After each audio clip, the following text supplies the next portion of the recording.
اللہ رجب اور شعبان میں تو ہمیں برکت عطا کر اور ہماری زندگی کو رمضان تک پہنچا دے۔ اب رجب آپ نے دیکھ لیا ہے تو اب کثرت سے یہ دعا کرو کہ مولا اس زندگی کا رمضان ہم سے جانے نہ پائے، رمضان تک ہماری سانسوں کو پہنچا دے۔ یہ دعا کثرت سے ہر نماز کے بعد بھی ہونی چاہیے۔ رجب آتے ہی میرے عزیزوں یہ عبادتوں کا موسم شروع ہو چکا ہے، اور سب جانتے ہیں رجب کے بعد پھر ہمارے ہاں مسلسل ایسی شب بیداریاں اور عبادت کے موسم برادران ملت اسلامی، السلام علیکم ورحمۃ اللہ وبرکاتہ۔ الحمدللہ وکفا وسلام علی حبیبہ المصطفی، اما بعد فاعوذ باللہ من الشیطان الرجیم، بسم اللہ الرحمن الرحیم۔ ان عدۃ الشہور عند اللہ 12 شہرا فی کتاب اللہ یوم خلق السماوات والارض منها 4 حرم الى آخر هذه الآیہ۔ صدق اللہ مولانا العظیم۔ بارگاہ رسالت معاب صلی اللہ علیہ وسلم میں درود پاک کا ہدیہ پیش کریں۔ اللہم صلی علی سیدنا و مولانا محمد معدن الجود والکرم وآلہ واصحابہ الکرام وابنہ الکریم وبارک وسلم صلاۃ دائمۃ سرمدا ابدا۔ اللہ عز و جل اپنے کلام مقدس میں فرماتا ہے، بے شک اللہ کے نزدیک گنے ہوئے شمار کیے ہوئے جو مہینے ہیں وہ 12 ہیں، اور ان 12 مہینوں میں سے 4 حرمت والے مہینے ہیں، عزت والے مہینے ہیں، عظمت والے مہینے ہیں۔ وہ 4 مہینے کون سے ہیں؟ مسلسل ترتیب کے ساتھ ذوالقعدہ، ذوالحجہ اور محرم، اور 4تھا مہینہ رجب المرجب جس میں ہم اور آپ زندگی گزار رہے ہیں۔ اس کو رجب الاسم اور رجب العصب بھی کہا گیا ہے۔ یہ جو 4 مہینے ہیں اس میں جنگ و جدال، قتل و قتال سب حرام ہو جاتے ہیں۔ اس دور میں جو جنگیں ہوتی تھی کفار و مشرکین بھی اپنی تلواریں روک لیا کرتے تھے۔ یہ 4 حرمت والے مہینوں کی سارے لوگ عزت کرتے۔ ان 4 مہینوں میں امن و امان قائم ہو جاتا، جیسے 2 قبیلوں میں جھگڑے ہیں، فساد ہے، اور ایک دوسرے سے جنگ پر ہمیشہ آمادہ رہتے ہوں، لیکن ان 4 مہینوں کے اندر امن قائم ہو جاتا تھا، راستے کھل جاتے تھے۔ اور اللہ تبارک و تعالیٰ نے قرآن پاک میں ان 4 مہینوں کی فضیلت بھی بیان فرمائی۔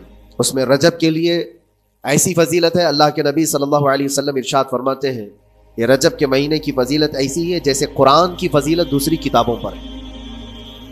دوسری کتابوں میں جس طرح سے افضل قرآن ہے، اس طرح سے رجب المرجب تمام مہینوں میں افضل ہے۔ اور نبی کریم صلی اللہ تعالیٰ علیہ وسلم اس میں عبادت کرنے کے لیے ترغیب دیا کرتے تھے۔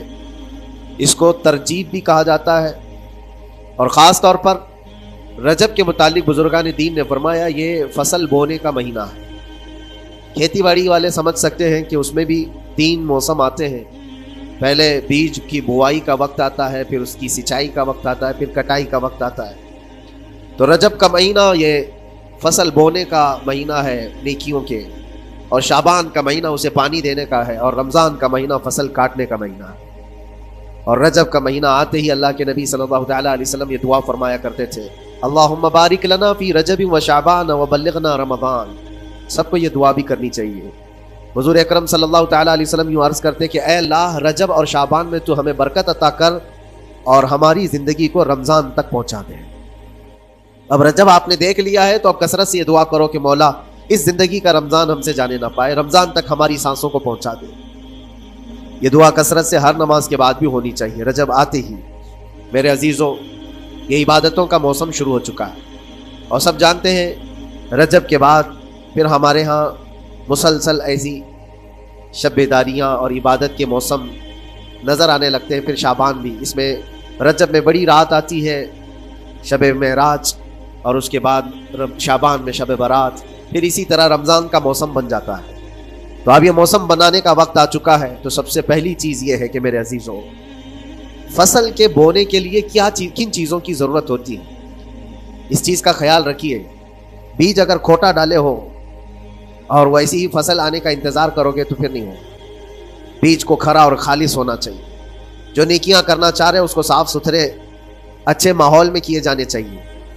کھیتی باڑی کرنے والا جانتا ہے بیج تو وہ بو رہا ہے، زمین بھی اچھی ہے، ساری چیزیں، کئی چیزوں کی ضرورت ہوتی ہے۔ بیج بھی اچھا ہو، زمین بھی اچھا ہو، موسم بھی اچھا ہو، تب جا کر کے اس کی فصل نکلتی ہے۔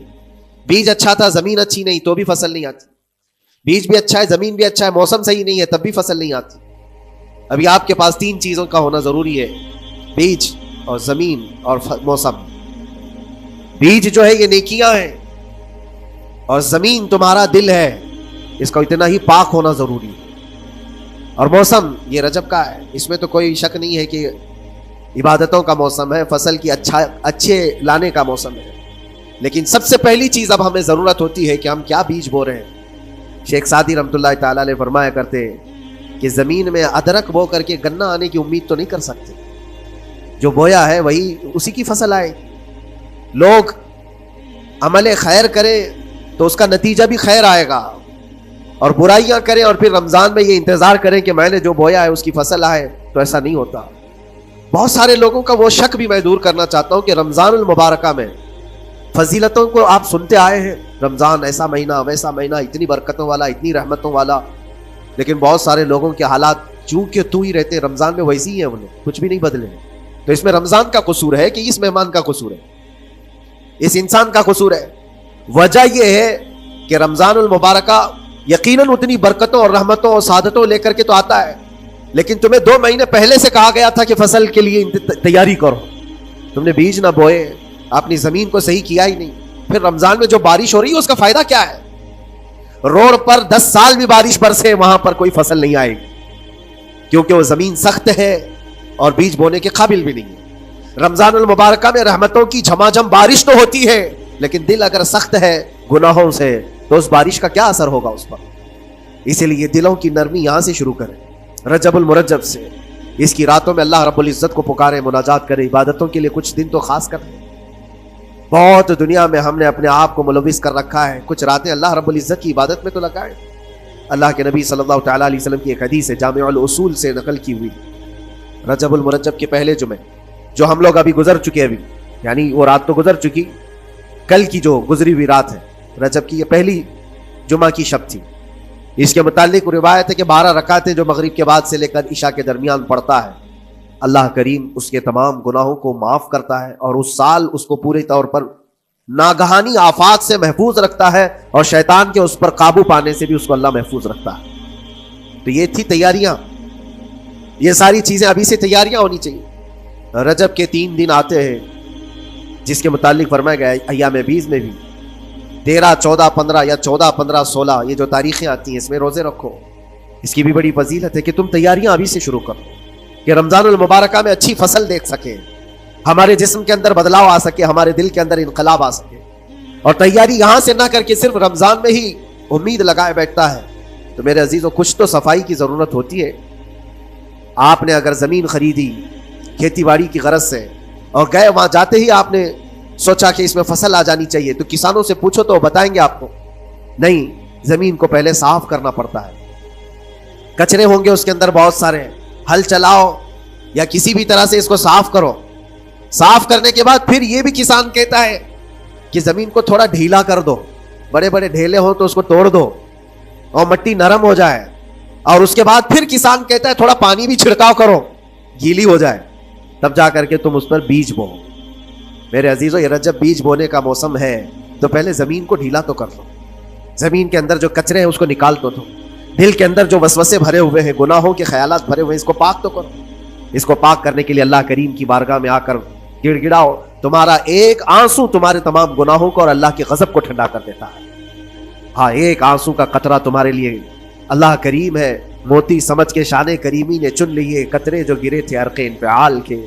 امام غزالی رحمۃ اللہ تعالی علیہ نے لکھا ہے کہ آج اللہ تبارک و تعالیٰ کی رحمت کو اپنی طرف مائل کرنے کے لیے اگر تم کچھ کر سکتے ہو تو بس یہ ہے کہ دنیا رونے اور گڑ گڑانے سے نہیں مانتی، لیکن مولا کریم بندے کے ایک مرتبہ سجدہ کر کے اسے پکارنے سے فوراً قبول کرتا ہے۔ موسیٰ علیہ الصلوۃ والتسلیم اللہ تعالیٰ سے پوچھنے ہیں، مولا جب تیرے بندے تجھے پکارتے ہیں تو اس میں نیک لوگ بھی ہوتے ہیں اور گنہگار بھی ہوتے ہیں، تو کیا تو سب کی پکار کا جواب دیتا ہے؟ توجہ، اللہ رب العزت فرماتا ہے اے موسیٰ، میرے پکارنے والے بندوں میں نیکوکار بھی ہیں، گنہگار بھی ہیں۔ ہاں، نیک بندہ جب مجھے پکارتا ہے یا ربی، تو میں جواب میں کہتا ہوں لبیک یا عبدی، اے میرے بندے میں حاضر ہوں، بتا تیری کیا حاجت ہے۔ پھر موسیٰ علیہ السلام پوچھتے ہیں کہ مولا یہ تو نیک بندہ جب پکارتا ہے تو کہتا ہے لبیک یا عبدی، اور جب گنہگار پکارتا ہے تب کیا کہتا ہے؟ رب تعالیٰ فرماتا ہے جب میرا گنہگار بندہ مجھے پکارتا ہے یا ربی، تو میں اس کے جواب میں 70 بار لبیک یا عبدی کہتا ہوں۔ ایک بار پکارے 70 بار جواب، ایسا کیوں ہے؟ تو فرماتا ہے میرا رب